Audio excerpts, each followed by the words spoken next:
Arsenal's transfer window is moving fast. Here is what is really happening.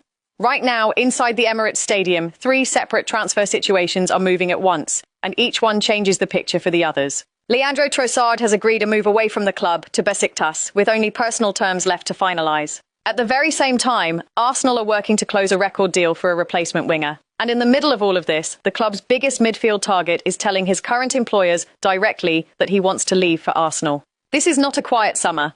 This is a club making decisions on 3 fronts simultaneously, and every one of those decisions has consequences for the others. Let us start with what is actually locked in, because that matters more than anything else right now. Illan Meslier has left Leeds United as a free agent and is set to join Arsenal as a goalkeeper. That part of the rebuild is done. No transfer fee, no negotiation drama, simply a free agent moving into the building. It tells you Arsenal are willing to strengthen in low-risk, low-cost ways while they save their financial firepower for the bigger battles. And those bigger battles are exactly where things get interesting. Trossard's Belgium side is in the middle of preparing for a World Cup quarter-final against Spain. And while all of that international football drama is unfolding, his club future is already being decided in the background. Arsenal have reached an agreement with Besiktas for his transfer. The only thing left is for Besiktas to agree personal terms directly with the player. That is a formality in most cases, but it is not yet signed, sealed and confirmed. So for now, Trossard is still an Arsenal player, even as the door to Istanbul stands open. Here is where the stakes become real. If Trossard leaves, Arsenal need a direct replacement on the left side of the attack. And the man being lined up for that exact role is Christos Tzolis of Club Brugge. According to reporting from journalist Kostas Lianos, Arsenal are close to finalising a deal worth around £35 million for Tzolis. If completed at that value, it would be a record transfer fee for a Greek player in football history. That is not a small deal. That is a marquee statement signing dressed up as a squad rotation piece.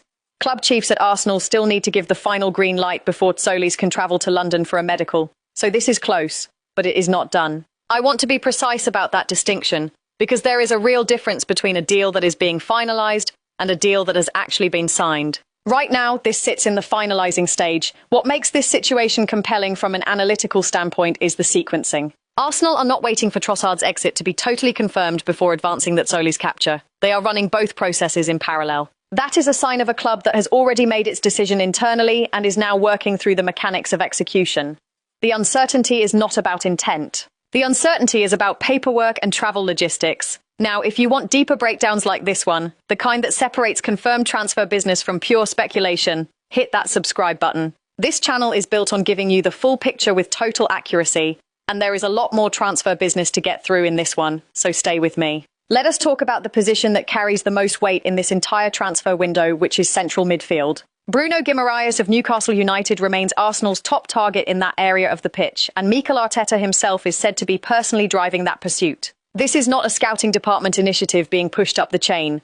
This is the manager himself wanting this specific player. On top of that, personal terms between Guimaraes and Arsenal are reported to not be an issue at all. In other words, if the two clubs can agree a fee, the player side of this deal is already sorted. But here is the complication, and it is a significant one. Newcastle have stated clearly that Guimaraes is not for sale. That position has been made firmer by recent history. Newcastle have already lost Sandro Tonali to Tottenham this summer, and they have also sold Anthony Gordon for a large fee. Losing their captain on top of those 2 departures is something Newcastle appear extremely reluctant to allow, regardless of what the player himself wants. And that is the key detail here. Guimaraes has reportedly informed Newcastle directly that he wants to make the move to Arsenal, so you have a player who wants out, a manager who wants him in, and personal terms that are already aligned. The only barrier left is Newcastle's refusal to sell. That is a very specific kind of transfer standoff. It is not about interest. It is not about wages. It is entirely about one club refusing to let go of their most important remaining asset. There is also a financial context shaping how this could play out. Manchester United have agreed a £50 million deal for Chelsea midfielder Andre Santos, a player who did not even make Carlo Ancelotti's Brazil squad for the World Cup. Newcastle are expected to use that fee as a reference point, a benchmark, to drive up the valuation of their own captain, a full Brazil international. If a player who missed out on World Cup selection commands £50 million, then Newcastle's logic for demanding significantly more for their captain becomes very easy to understand. This is how transfer valuations get built in real time. One deal in the market immediately becomes leverage in the next negotiation. So where does that leave Arsenal if the Guimaraes deal simply cannot be completed? This is where the picture becomes genuinely fascinating, because Arsenal are not sitting still waiting on Newcastle to change their mind. A second midfield option has now entered the picture with real momentum, and it comes with a twist. Manchester United have added Manu Kone of Roma to their own midfield shortlist. Reporting indicates Roma are willing to sell Kone for around £50 million, and that the player himself is keen on a move to the Premier League. Now here is the twist. Arsenal had previously distanced themselves from Kone earlier in the summer. There was reporting from journalist Fabrizio Romano that the club had played down any interest and that Kone was not considered an active target. So for a period of time, this looked like a name that had fallen off Arsenal's radar entirely. But Kone's performances at the World Cup appear to be shifting that calculation. He played the full 90 minutes against Paraguay in the round of 16 and was expected to start Thursday's quarter-final matchup against Monaco. Arsenal legend Patrick Vieira has publicly described Kone as France's best midfielder. When a player of Vieira's stature and history with the club makes that kind of statement, it does not go unnoticed inside Arsenal's recruitment department. So think about what this means strategically. If Manchester United, a direct rival for top four football and cup competitions, are now moving on a player Arsenal had previously dismissed, Arsenal may be forced to reconsider their position much sooner than they originally planned. This is not Arsenal choosing the timeline anymore. This is the market, and specifically a direct competitor, forcing Arsenal's hand. At £50 million, and with the wider market for central midfielders becoming increasingly expensive and chaotic, Kone at that price point could represent considerably better value than most of the alternatives currently on the table. There is a compelling subplot buried inside all of this too. Kone's Roma teammate situation puts him on the opposite side of the pitch from Arsenal defender William Saliba in that same World Cup quarter-final against Monaco. And on the other end of that same tournament, an 18-year-old midfielder Arsenal have been closely monitoring for months, Ayoub Bouadi, has been turning heads playing for Morocco this summer. Two names on Arsenal's midfield radar, both proving themselves on the biggest possible stage, at the exact moment Arsenal are trying to decide their midfield strategy for the season ahead. Whoever performs best across these knockout matches could genuinely influence sporting director Andrea Berta's thinking as the transfer window enters its final weeks, particularly if the Guimaraes pursuit does not progress. Now let us shift to a story that did not go Arsenal's way, and I think it deserves real attention because of what it reveals about the club's priorities this summer. Morten Hjulmand, the captain of Sporting Club Portugal, is completing a €40 million move to Atletico Madrid. This deal has been confirmed by Fabrizio Romano. And here is the part that makes this genuinely notable. Hjulmand is a lifelong, passionate Arsenal supporter. He grew up idolising Invincibles captain Patrick Vieira. He has an Arsenal tattoo permanently inked on his left arm. This was a player who, by every personal indication, would have jumped at the chance to sign for Arsenal. Arsenal were linked with him earlier in the summer, but the club made a clear decision not to pursue him. Instead, their focus and their financial resources are locked onto signing Bruno Guimaraes from Newcastle. The analytical read here is straightforward. Arsenal chose not to spend €40 million on what would effectively be a squad depth option, even with the emotional storyline attached, because they view Guimaraes as a genuine upgrade to the first team, someone who could partner or rotate directly with Declan Rice in the centre of the pitch. That is a disciplined recruitment philosophy. It means Arsenal are prioritising quality of starting 11 impact over headline-friendly signings, even when a player's personal desire to join the club would have made for one of the easier negotiations of the summer. This decision also connects directly back to what happened with Sandro Tonali and Matheus Fernandes. Both players were allowed to move to Tottenham despite previous Arsenal interest. Tonali, in particular, had reportedly wanted to join Arsenal himself, but the club were put off by the financial structure of that deal. So this is now the third midfielder this summer where Arsenal have walked away from a move for financial or strategic reasons, even when player intent pointed toward Arsenal. That is a consistent pattern, not a coincidence. It tells you Andrea Berta and Mikel Arteta are operating with strict financial discipline this summer, regardless of how emotionally appealing a specific transfer story might be. With Hjulmand now gone to Atletico Madrid, Arsenal's midfield alternatives beyond Guimaraes and Kone include Bournemouth's Alex Scott, who remains firmly on the club's radar, though Bournemouth have stated just as clearly that he is not for sale. That is now three separate midfield targets, Guimaraes, Scott and previously Hjulmand, where the other club involved has explicitly rejected the idea of selling. This tells you something important about the current market conditions Arsenal are operating in. It is not that Arsenal cannot find players they want. It is that clubs across Europe are increasingly unwilling to sell their best midfielders, even when the player themselves wants to leave. Let us bring this back to the attacking side of the pitch for a moment, because the Morgan Rogers situation deserves clarity too. Arsenal are continuing to work on a deal to sign the Aston Villa and England forward. Villa are said to value him at £130 million. On the player side, things appear considerably more straightforward. Fabrizio Romano has confirmed that personal terms between Rodgers and Arsenal are already close to being agreed. The far more complicated task facing Arsenal chiefs is structuring an opening bid that Villa will actually engage with, given the scale of their valuation. And crucially, the reporting is clear that the Tzolis deal, even at a club record fee, does not affect Arsenal's plans to pursue Rodgers. These are being treated as two separate signings, not alternatives to one another. Tzolis is positioned as a Trossard replacement on the left side of the attack, while Rodgers remains the priority pursuit as a central attacking reinforcement. So let us pull all three storylines together, because this is where the full picture becomes clear.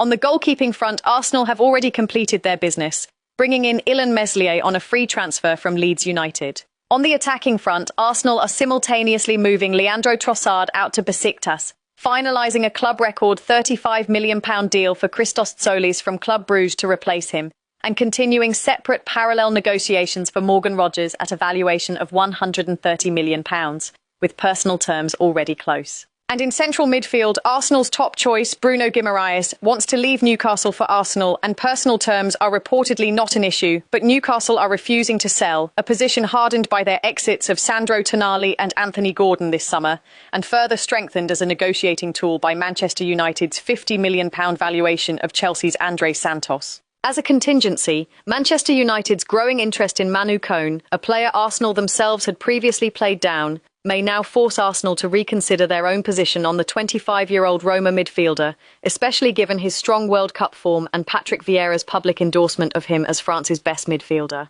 What stands out most, watching all of this unfold together, is the discipline behind it. Arsenal walked away from Morten Hjulmand, a lifelong fan of the club with the Invincibles tattooed onto his arm, because he did not represent a genuine upgrade to the starting 11. They walked away from Sandro Tonali and Mateus Fernandes over financial structuring. They are prepared to let a direct rival in Manchester United push them into reconsidering Manu Kone rather than panic buying earlier in the window. And they are running a club record attacking transfer for Tzolis at the exact same time they continue laying groundwork for a £130 million approach for Morgan Rodgers. This is not a club moving randomly. This is a club with a clear hierarchy of targets, a clear financial ceiling they are willing to work within, and a willingness to let emotionally compelling deals go if the underlying football logic does not support them. The next 7 days matter enormously for how this summer takes shape. Trossard's move to Besiktas needs personal terms finalised. The Tzolis deal needs that final green light from Arsenal's decision-makers before a medical can even be scheduled. The World Cup quarter-finals will settle whether Manu Kone and Ayoub Bouadi continue building momentum that could shift Arsenal's midfield priorities entirely. And in the background, Newcastle's resistance on Bruno Guimaraes will either hold firm or begin to crack under the weight of a player who has already told them, directly, that he wants to leave. Let me go a little deeper on why the Guimaraes situation is the one I am watching most closely, because I think it is the single storyline that will define how this entire summer is judged. This is not a case of Arsenal chasing a player who is lukewarm about joining. This is a captain, a full Brazil international, actively telling his own club that he wants out, specifically to join Arsenal. In transfer negotiations, that is about as strong a starting position as a buying club can have. Personal terms are reportedly not an issue. The player wants the move. The manager is personally driving it. Every single ingredient for a completed transfer is present except one, and that one ingredient is the selling club's willingness to negotiate at all. That is what makes Newcastle's position so important to track. A club can say a player is not for sale in July and mean it completely, only for that position to soften as the financial realities of the transfer window continue to develop. Newcastle have already banked significant money from selling Sandro Tonali to Tottenham and Anthony Gordon this summer. On the surface, that reduces their financial urgency to sell again. But it also raises an interesting question about squad building. Newcastle have now lost 2 established first-team players from their midfield and attacking areas. At some point, replacing that quality becomes just as important as resisting Arsenal's interest. If Newcastle do not move quickly to reinvest that transfer income into their own squad, the pressure to cash in on Guimaraes, especially with Manchester United's £50 million valuation of André Santos sitting there as a market reference point, could increase rather than decrease as the window goes on. This is also why Arsenal's parallel interest in Manu Kone is such a smart piece of positioning, whether or not the club intended it that way from the start. By allowing genuine, credible interest in Kone to develop, even after previously playing down that interest earlier in the summer, Arsenal are not putting all of their leverage into one single negotiation with one single stubborn selling club. If Newcastle continue to hold firm on Guimaraes deep into the window, Arsenal are not left starting from zero. They already have an alternative midfield target who is available for around £50 million, who wants the move to the Premier League, and who is proving himself on the international stage in front of a global audience at the World Cup. That is not a fallback option in the negative sense. That is a genuinely credible plan too. And the existence of a credible plan too is often what gives a club like Arsenal the patience to not overpay in negotiation one. There is also a broader theme running through everything we have covered today, and it is worth naming directly. Arsenal are being extremely selective about where they spend, and just as importantly, where they do not spend. Look at the pattern across this transfer window so far. A free transfer for a goalkeeper in Illan Meslier. A calculated decision to let Morten Hjulmand join Atletico Madrid for €40 million, rather than paying that fee themselves, despite his personal desire to join Arsenal and his lifelong support of the club. A refusal to get dragged into the financial structure that took Sandro Tonali and Matheus Fernandes to Tottenham. And now, a club record £35 million move for Christos Tzolis running in parallel with continued work on a £130 million approach for Morgan Rogers. Every one of those decisions reflects a club with a clear internal valuation model, one that is not being swayed by outside noise, sentimental storylines, or competitor spending. That discipline is exactly why the Bruno Guimaraes situation carries so much weight. Arsenal are not the type of buying club, at least not this summer, to panic and overpay simply because a deal is dragging on. If Newcastle continue refusing to sell, do not be surprised if Arsenal simply pivot their full attention and their remaining transfer budget toward Manu Kone instead. Treat the World Cup performances of both Kone and Ayoub Bouadi as a genuine audition, and revisit Guimaraes again in a future window if circumstances change.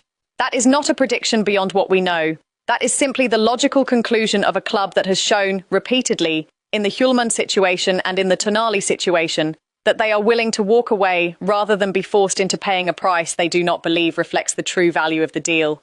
So here is where everything stands, laid out clearly one final time.